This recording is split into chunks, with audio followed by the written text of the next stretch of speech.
Vaikka mun nimi on Alina ja tervetuloa Pakon Edenistä kanavalle. Tosiaan puhutaan tänään Lilithistä. Mä oon koonnut tähän itselleni joitakin lähteitä, mitä mä löysin Lilithistä. Puhutaan vähän mun omasta näkemyksestä ja kokemuksesta. Ja tosiaan, let's go. Tosiaan mä kokosin tähän itselleni muistilapukset, mitä kaikkea täällä Lilithistä kirjoitetaankaan. Ja mä sanon suoraan, että tää on vähän sen sekavaa, koska ei oikein ole ihan satavarma, että mikä liitetään Lilithiin, ja koska kyseessä on kuitenkin niin kuin myyttinen hahmo, ilmiö ja tämmöinen niin kuin folkloristinen, oisko niin kuin siis tämmöinen niin kuin hahmo ja tällaista, niin mikä sitten onkaan sitä Lilithia niin sanotusti. Joten aloitetaan tää sillisalaatti Lilituhengistä. Tosiaan mä löysin ensimmäisenä tällaisen niin kuin demoniluokan, joka, tai tämmöisen demonisukuun liittyvän luokan, jotka on liluhenget. Ja nämä on miespuolisia henkiä. Eli lilu on akkadin maskuliininen sana henki kautta demonityypille. Se ei ole siis Lilith, vaan ennemmin Lilithin vanhempi demonologinen sukulaisluokka. Hakuteosten mukaan lilu esiintyy maskuliinisena demonina ja sen femiinisiä vastineita ovat Lilitu ja Ardat Lili. Nämä siis liitetään yö- ja tuulihenkiin, jotka liittyy levottomuuteen, sairastuttavaan tai häiritsevään vaikutukseen ja joskus myös seksuaaliseen yölliseen ahdistamiseen. Ja tämä on noin 2500-1500 ennen ajanlaskua. Ja näiden femiini tai tämmöinen niin kuin naispuolinen versio on sitten niin kuin liluhenget. Siinä missä lilituhenget, kyllä, lilituhenget, kyllä. Nyt mä sanoin sen oikein. Eli lilut oli ne maskuliinit ja lilitut oli ne femiinit, mitkä on mun mielestä verrattavissa siis mitä nykypäivänä meillä on inkubukset ja sukubukset, jotka nähdään niin kuin Lilithin lapsina, jotka siis on tällaisia vampyyrihenkiä, jotka justiinsa voi käydä öisin vähän sen viettelemässä ihmisiä ja toimii siis niin kuin seksuaalienergiana. Se, mitä mä joskus aikoinani on ihmisten kanssa jutellut ja mitä mä oon huomannut, niin nämä tosiaan on aika mielenkiintoisia vampyrisoivia ja vähän sen ehkä turhia, mitkä kertoo mun mielestä siis ihmisen, siis mun mielestä turhia. Siis siinä mielessä, että niin kun se on mun mielestä enemmänkin merkki siitä, että ihminen ei ole palauttanut sen omaa erosta, sen omaa, tai siis riippuu mikä on turhaa tässä, niin kun tullaan siihen, koska niillä on oma paikkansa ja ne kerää sen käyttämättömän seksuaalisen potentiaalin tai sen elämän energian potentiaali, mitä ihminen ei niin kuin ota itselleen haltuun, jolloin ne on todella hyödyllisiä, mutta sitten ei taas, jos lähtee miettimään siinä mielessä, että ihminen ei toteuta sen omaa seksuaalisuuttaan niin sanotusti tosielämässä, vaan jää sinne niin kuin unen maailmoihin näiden kanssa niin kuin puuhastelemaan, niin siinä mä näen sen vähän sen turhana. Mutta joo, seuraavat versiot, mitä mä sitten lähdin niin kuin etsimään, niin oli sitten nämä Ardat Lilit. Nämä on niin kuin babylonialaisen kauden versioita, ja ne liittyy justiinsa niin kuin naispuoliseen demonin kautta haamuun. Usein nuori nainen, joka kuoli ilman avioliittoa tai seksuaalista täyttymystä ja häiritsee viettelee nuoria miehiä. Eli siis niin kuin haamu, joka ei päässyt koskaan niin sanotusti täyttämään niin kuin omaa seksuaalista elämäänsä ja jäänyt kiusaamaan muita. Ja se yksi kuuluisimmista maininnoista on tämä hebrealaisesta raamatusta, noin 700-500 ennen ajanlaskua, ja tämä on niin kuin Lilith. Ja tämä on niin kuin siis tosiaan hebrealaisen raamatun Jesaja 34 jae 14. Ja suomennettuna se kuulostaa tältä, että villikissat kohtaavat hyeenat, vuohidemonin kautta villivuohi huutaa toiselleen. Siellä myös Lilith lepää ja löytää itselleen lepopaikan. Mitä ikinä se tarkoittaakaan, niin suomennoksessa siinä ei käytetä Lilith-nimeä, vaan yön olento, yön hirviö, yökyöpeli tai huuhkaja. tai joku vastaava. Eli Lilith niin kuin on hebrean tekstissä niin kuin nimimäisenä sanamuotona, mutta kääntäjät on niin kuin eri mieltä siitä, onko kyse demonista, yöolennoista, eläimestä, mikä se niin kuin on. Ja sitten tulee tämä versio, missä Lilith onkin sitten Aadamin niin kuin ensimmäinen vaimo. Tämä tulee Alphabet of Ben Sirasta, joka on keskiaikainen juutalainen teksti, ei raamattu eikä sama asia kuin varhaisempi viisauskirja, Sirakin kirja.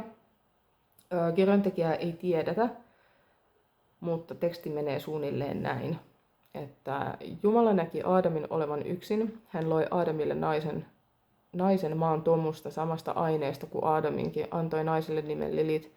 Kun Lilith tuotiin Aadamille, he alkoivat riidellä seksuaalisesta asemasta ja vallasta. Aadam sanoi, että Lilithin pitää olla hänen allaan. Lilith vastasi, että Aadam voi itse olla hänen allaan, koska he ovat tasa-arvoisia, molemmat on tehty maasta. Ja kun ei päässyt sopuun, niin Lilith lausui Jumalan lausumattoman salaisen nimen ja lensi pois. Aadam valitti Jumalalle, että nainen oli paennut. Jumala lähetti 3 enkeliä, Senoi ja Semangelov nimiset enkelit hakemaan Lilithin takaisin. Ja Jewish Women's Archive siteraa kohdan jatkon näin.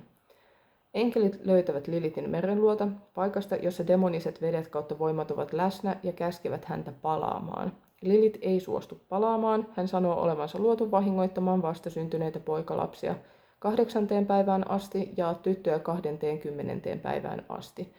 Enkelit uhkaavat häntä hukkumisella. Lilith vannoo, että aina kun hän näkee amuleteissa tai lapsen suojassa näiden 3 enkelin nimet tai kuvat, hän ei vahingoita lasta. Siksi myöhempään juutalaiseen kansanperinteeseen tulee lapsivuode- ja vauva-amuletteja, joissa nämä enkelien nimet suojaavat niin kuin näitä lapsia.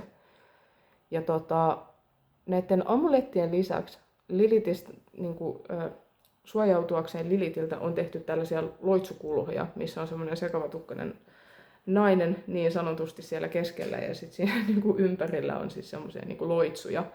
Ja se on kaivettu siis talon ulkopuolelle vissiin siis silleen väärinpäin, että nämä henget ei tulisi niin kuin taloon. Ja tosiaan siis Lilith on liitetty myös niin kuin, vissiin sekavatukkaisiin naisiin, mitä ikinä se niin kuin tarkoittaakaan, että onko se sitten se seksitukka vai mikä se niin kuin onkaan. Mutta mennään eteenpäin ja tulee teksti, että Treatise on the Left Emanation, joka oli Rabbi Isaac ben Jacob HaKohenin kirjoittama vissiin, tai ainakin liitetty siihen. Ja tässä Lilith on jo kasvanut. Se ei ole enää siis pelkästään semmoinen kiusanhenki tai tällainen, vaan siis hän on jo niinku, osa kabbalistista kosmologiaa, jossa on olemassa niinku vasen emanaatio. Ja, eli niinku jumalallisen järjestyksen varjomainen, epäpyhä ja demoninen vastapuoli, missä hän on niinku Samaelin puoliso, kun Samael nähdään sitten niinku Jumalan myrkkynä, kuoleman enkelinä ja liitetty itse saatanaan, niin Lilith nähdään jo hänen puolisona. Eli hän on ottanut selkeästi semmoisen niin kuin valtavan harppauksen ja mennyt eteenpäin niin sanotusti. Ja siinä missä Samael esitetään voimakkaana maskuliinisena demonisena hahmona ja Lilith hänen naispuolisena vastaparinaan puolisona tai morsiamena, jos pyhässä järjestyksessä on jumalallisia paria, liittoja, emanaatioita, niin vasemmalla puolella on niiden varjomainen peilikuva. Lilith ei ole siis tässä irrallinen yödemonitar, vaan osa kosmista demonista rakennetta. Ja siinä missä niin kun hänet, jos niin kun me liitetään nämä niin, aikaisemmat versiot Lilithin, niin missä hänet on nähty niin kun lapsikuolleisuuden, lapsettomuuden, tautien, sairauksien, niin kun fantasioiden, levottomuuksien ja näiden niin kun henkenä, niin tässä hän saa jo paljon suuremmat mittakaavat. Ja tähän Samael Lilithiin niin sanotusti on liitetty tämmöinen käsite kuten matron Lilith, eli suurempi Lilith. Tämä on tärkeä kohta, koska niin kun tällaisista kabbalistisista teksteistä niin kehittyy se myöhempi kuva Lilithistä, joka on niin kuin pimeän feminin seksuaalisen voiman ja demonisen kuningattaruuden symboli, mistä mun mielestä se on itse asiassa aika tunnettu nykypäivänä. Ja tässä samassa tekstissä on myös pienempi Lilith, joka on liitetty taas niin kuin Asmodeukseen, missä hän ei ole pelkästään Samaelin, eli niin kuin, no niin siis niin, mitä mä jo aikaisemmin sanoin, niin Samaelin puolisona, vaan siis Asmodeuksen puolisona. Siinä missä siis Asmodeus nähdään demonikuninkaana, niin hän olisi niin kuin nuoremman Lilithin, neito Lilithin niin sanotusti puoliso. Ja tämä on aika mielenkiintoista, että yhden saman tekstin niin kuin sisällä niin on tämä niin kuin nuorempi ja vanhempi Lilith. Ja nämä Samael ja Asmodeus vissiin vielä tämän tekstin mukaan siis niin kuin taisteli niin kuin Lilithistä. Ei taistelu, vaan Samael oli enemmänkin siis niin kuin mustasukkainen Asmodeukselle tästä nuoremmasta Lilithistä, joka siis oli niin kuin kaunis nainen, jonka niin kuin alaruumis oli pelkkää tulta. Ja no mitä se ikinä tarkoittaakaan, niin kuitenkin Lilith on jo tässä saanut paljon suuremmat, niin kuin, tai siis se on saanut mun mielestä semmoisen paljon suuremmat niin kuin vibat, mitä siis aikaisemmin. Ja on vielä tämä hulppupuun myytti, joka liittyy Inannaan, tähän mesopotamialaiseen jumalattareen siitä kertomuksesta, missä tämä halusi tehdä tästä hulppupuusta jo oman valtaistuimen ja sängyn. Ja siis siihen juureen oli siis niinku, siinä oli käärme ja sitten siellä oli joku lintu vielä, siis siinä kertomuksessa.